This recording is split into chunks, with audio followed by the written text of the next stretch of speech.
¿Cansado de ver aburridas y tediosas clases? Pues suscríbete aquí para ver los resúmenes todos los días. Y bienvenido a Iñaki Guis. Si quieres ver en texto la información de este video, únicamente tienes que activar los subtítulos en la parte inferior derecha de este mismo. Y ahora sin nada más que decir, vamos con los resúmenes.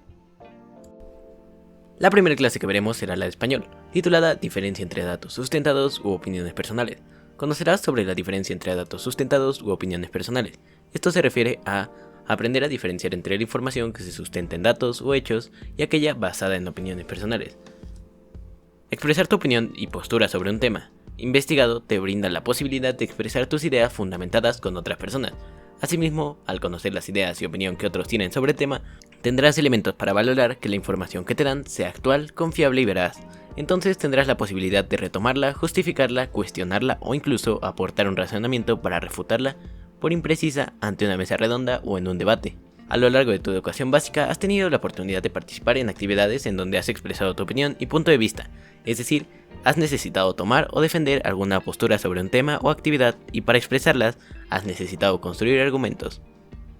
De hecho, la construcción de argumentos sólidos comienza con el acercamiento a las diferentes fuentes a las que cada uno puede acudir para investigar el tema de interés. Cuando estás investigando sobre un tema específico, por ejemplo, para elaborar un ensayo, es común encontrar una cantidad considerable de textos y autores que lo abordan desde diversos puntos de vista y posturas, que no siempre coinciden entre sí, a pesar de estar tratando el mismo tema. Por lo que es probable que te veas en la necesidad de tomar decisiones con respecto a la información que seleccionarás y tomarás en cuenta.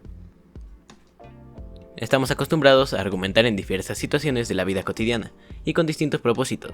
Muchas veces tenemos diferentes puntos de vista con los que nos rodean sobre un mismo tema y necesitamos argumentar nuestras razones.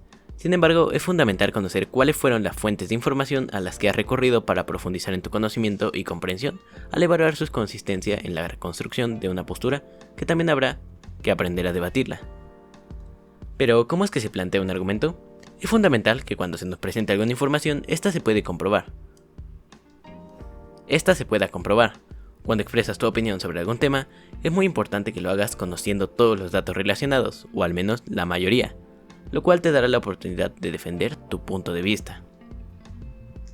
Por otra parte, cuando se está en la construcción de argumentos sólidos, es importante conocer estrategias para analizar textos y comparar los puntos de vista de los autores. Proseguiremos con la clase de matemáticas, titulada Congruencia y semejanza geométrica. Nuestro resumen dice así: en esta sesión resolverás problemas donde aplicarás las propiedades de congruencia y semejanza de triángulos y cuadriláteros. Para esto, es necesario que refresques los contenidos aprendidos anteriormente. En sesiones anteriores has estudiado acerca de las características de figuras congruentes y semejantes, en especial de triángulos, cuadrados y rectángulos, y también has revisado algunos criterios de congruencia y semejanza. Estos conocimientos te serán de gran ayuda para resolver varios problemas. Primero, lee el siguiente texto acerca de la historia de la geometría. La geometría nace formalmente en Grecia hacia el año 300 a.C. El tratado clásico de Euclides, Elementos tienen una gran importancia para toda la ciencia, pues no solo recopila y ordena los conocimientos geométricos y físicos generados hasta ese momento, sino que propone un modo de validar los conocimientos teóricos, es decir, la geometría podía construirse como una larga cadena de proposiciones demostrada por deducción. Además, constituye el intento más antiguo y colosal de aplicación del método axiomático. En 13 volúmenes se definen los conceptos fundamentales, axiomas y sus 5 postulados. Se enuncian teoremas y lo más importante se demuestran las afirmaciones matemáticas. Así es, Euclides, considerado el padre de la geometría, define una herramienta útil, la deducción, para resolver problemas como el siguiente. En un triángulo isósceles se traza su altura CD. A la serie de trazos se forman los triángulos ACD y BCD. Si te está gustando el video o te está siendo de utilidad, recuerda que nos puedes apoyar en la tienda de Fortnite o de Epic con el código INAKI1708. Proseguiremos con la clase de química, titulada ¿Cómo identificamos las propiedades extensivas e intensivas de los materiales? Nuestro resumen dice lo siguiente. En esta sesión desarrollarás actividades experimentales que te permitirán identificar y explicar las propiedades extensivas e intensivas de los materiales, por lo que es necesario poner en juego tus habilidades científicas. Las propiedades intensivas son aquellas propiedades que no dependen de la cantidad o tamaño del material, también se conocen como propiedades intrínsecas o locales. Imaginemos que tenemos un sistema con una propiedad X. Si dividimos el sistema en partes A, B y C, la propiedad X de A es igual a la propiedad X de B y de C. clave para recordar si una propiedad es intensiva. La propiedad de las partes es igual a la propiedad del sistema.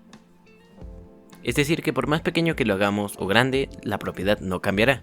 Ejemplos de estas propiedades pueden ser la temperatura, es la medida de la energía cinética promedio de los átomos.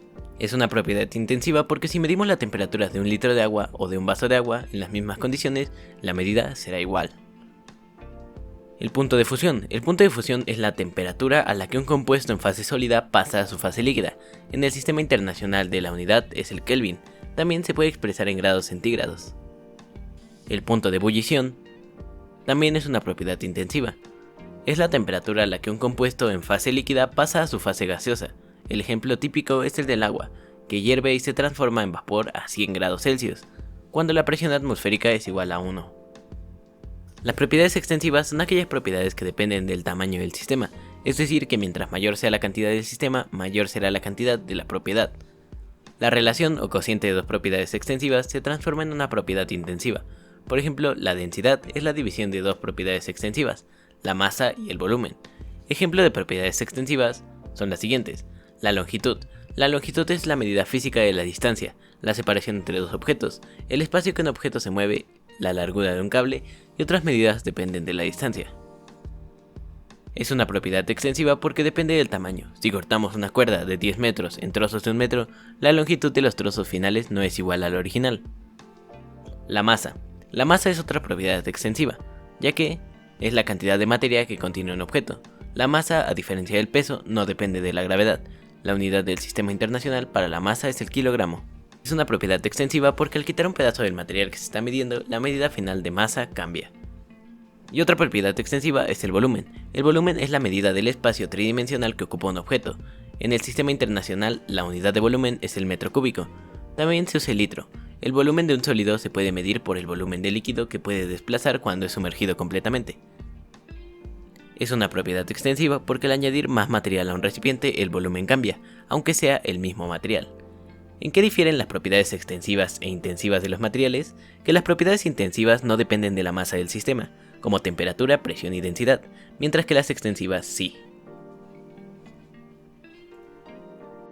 Y finiquitaremos el día de hoy con la clase de artes, titulada ¿Cómo nos expresamos a través del arte contemporáneo? Nuestro resumen dice lo siguiente. Ahora interpretarás tus emociones y sensaciones para describir lo que experimentas al observar una variedad de manifestaciones contemporáneas de las artes. Para ello vas a investigar obras artísticas contemporáneas procedentes de diferentes disciplinas para explicar algunas de sus características estéticas y sociales. El arte tiene muchos lenguajes que puedes usar para expresar una idea, un sentimiento o algún acontecimiento social. Por ejemplo, el día de hoy, a través de lo que te provocaron las imágenes y una pieza musical, dibujaste, creaste una historia y una posible representación artística. Puedes agregar la posibilidad de hacer una canción y experimentar con tu voz. El arte contemporáneo es en sí el arte de nuestro propio tiempo. Se produce y manifiesta en el ahora, respondiendo a la conciencia cultural del momento, a su sociedad, a las necesidades conjuntas del espíritu de la época. Y es que el arte es inherente a lo humano, a su cultura y evolución. No ha habido época desprovisada de manifestaciones artísticas, a través de las que podemos leer e investigar los entresijos de la historia. El teórico del arte, Jacob Burckhardt, entendía el arte y las demás producciones humanas como un eslabón de la historia de la cultura, sosteniendo que el arte de cada periodo es la más completa expresión del espíritu en el que se produce, no ajeno a la religión, el estado o los intereses del capital. Todo influye en sus manifestaciones, siendo así corresponsables del desarrollo de la propia historia. A pesar de que el arte contemporáneo comparte cosas con el arte de vanguardia de la primera mitad del siglo XX, responde también a nuevas condicionantes. El reto de hoy es el siguiente. Contesta las siguientes preguntas. ¿Te sientes identificado con los elementos que utilizan? ¿Propondrías usar alguna otra manera de expresión artística en tu comunidad? Como comunidad, ¿qué les interesa o qué les gustaría comunicar con los diversos lenguajes o disciplinas artísticas? Y eso ha sido todo por el video de hoy. Si te gustó, recuerda darle like, suscribirte y activar la campanita para estar al tanto de próximos videos. Si crees que le puede ser útil a alguien más, no olvides compartirlo. Muchas gracias y hasta la próxima.